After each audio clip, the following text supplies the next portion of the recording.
The Great Depression was a period marked by profound hardship and adversity. From the rise of child labor in factories and fields to the extreme home remedies and unlicensed medical practices, how did people endure such overwhelming challenges? During the Great Depression, child labor increased as families desperately needed every possible income source. Children as young as 8 worked long hours in factories and fields, often in dangerous conditions. In factories, they operated heavy machinery, risking severe injuries. In fields, they picked crops under the scorching sun, facing exhaustion and health problems. Child labor had already existed since the Industrial Revolution, but the economic collapse of the 1930s made it more common.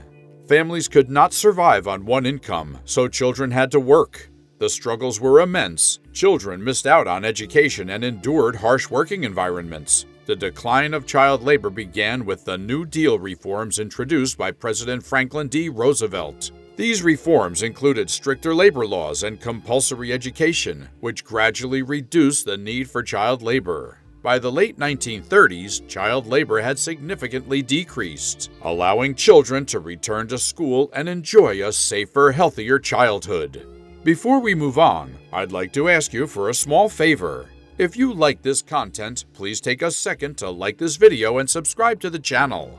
Over 98% of you watch the videos without subscribing. Imagine what we could accomplish if everyone subscribed. It costs you nothing, but makes a huge difference to us. So, is it done? Great. Thank you so much. In the 1930s, many homeless families lived in makeshift shantytowns known as Hoovervilles. These settlements, named sarcastically after President Herbert Hoover, whom many people blamed for the economic crisis, appeared on public lands or near cities. Families constructed shanties using scrap material like cardboard, wood, and tin.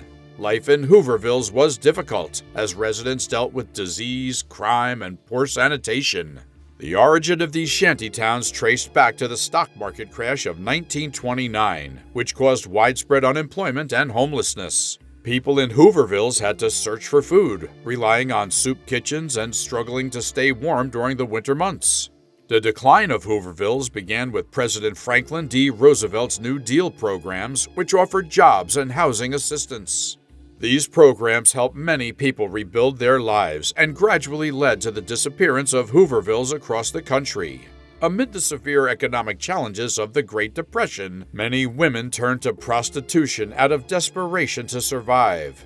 With jobs scarce and families struggling to make ends meet, some women felt they had no other way to support their loved ones. Prostitution provided a way to earn money quickly, but it came with heavy costs. These women faced intense social stigma and were often rejected by society.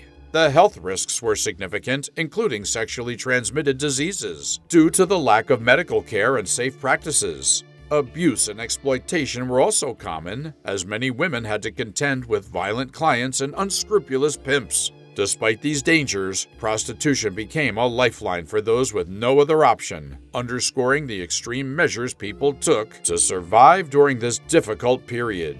Many desperate families migrated to California during the Great Depression, hoping to find work in agricultural fields. These migrant laborers from Dust Bowl regions faced harsh and exploitative conditions. They worked long hours under the scorching sun, where temperatures exceeded 100 degrees. Clean water was scarce, leading many to suffer from dehydration. The fields were frequently sprayed with pesticides, exposing workers to harmful chemicals that caused serious health issues. Despite their hard work, wages remained extremely low and living conditions were poor. Many families lived in makeshift camps without proper sanitation. The lack of legal protections made it easy for employers to exploit these workers who had little choice but to endure the hardships to survive.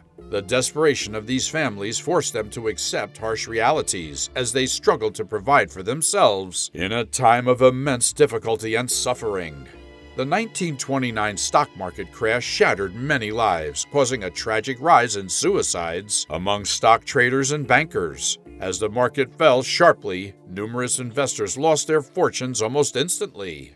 The sudden financial ruin plunged many into despair as they struggled to cope with the loss of their wealth and status. While stories of desperate traders leaping from buildings were exaggerated, the grim reality remained. The economic collapse led to an increase in suicide rates as people faced immense pressure and a deep sense of hopelessness. The crash not only wiped out personal savings, but also caused widespread unemployment, making the crisis even worse. The psychological impact was severe, leaving many unable to find a way out of their desperate situations. In the Great Depression, snake oil salesmen and con artists thrived by taking advantage of people's desperation. These fraudsters sold fake cures, miracle elixirs, and phony job opportunities, preying on the vulnerable. Snake oil, initially referred to a real remedy used by Chinese laborers, but due to dishonest salesmen, it became associated with deceit. These con artists traveled from town to town, using flashy demonstrations and persuasive speeches to sell their worthless products. Desperate for relief from their hardships, many people fell for these scams, spending their limited savings on false hopes. The fake cures ranged from so-called miracle tonics to dubious medical devices, none of which provided any real benefit. Additionally, some con artists offered fake job opportunities, charging fees for non-existent positions. This exploitation added to the misery of the struggling population, highlighting the cruel lengths some went to for profit during such difficult times.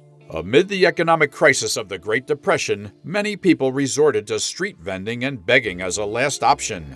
With unemployment rates skyrocketing, individuals who had lost their jobs and savings sought ways to survive. Street vendors became a common sight, selling apples, pencils, and homemade goods on busy city corners. The idea of selling apples, for example, was organized by the International Apple Shippers Association to help unemployed men earn a living. These vendors endured harsh weather and long hours, standing on freezing or rainy streets to earn a few cents. Begging also became widespread as people lacked other means of support. Public spaces like parks and sidewalks filled up with individuals asking for spare change.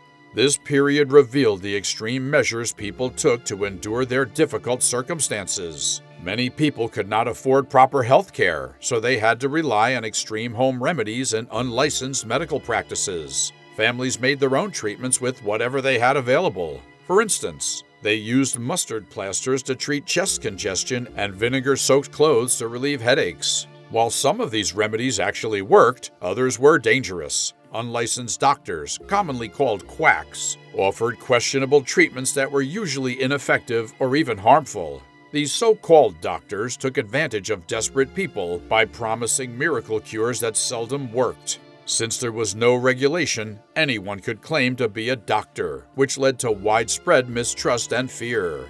Despite the dangers, these extreme measures were the only choice for those who could not afford professional medical care. During the Great Depression, countless families driven by the desperate search for work lived in makeshift migrant camps along highways. These camps were crude, overcrowded, and lacked basic necessities like clean water, proper sanitation, and shelter. Without access to toilets or clean drinking water, disease spread rapidly. Malnutrition was common as food was scarce, and the constant threat of violence and theft made these camps dangerous. Children and the elderly were particularly vulnerable to illness and hunger.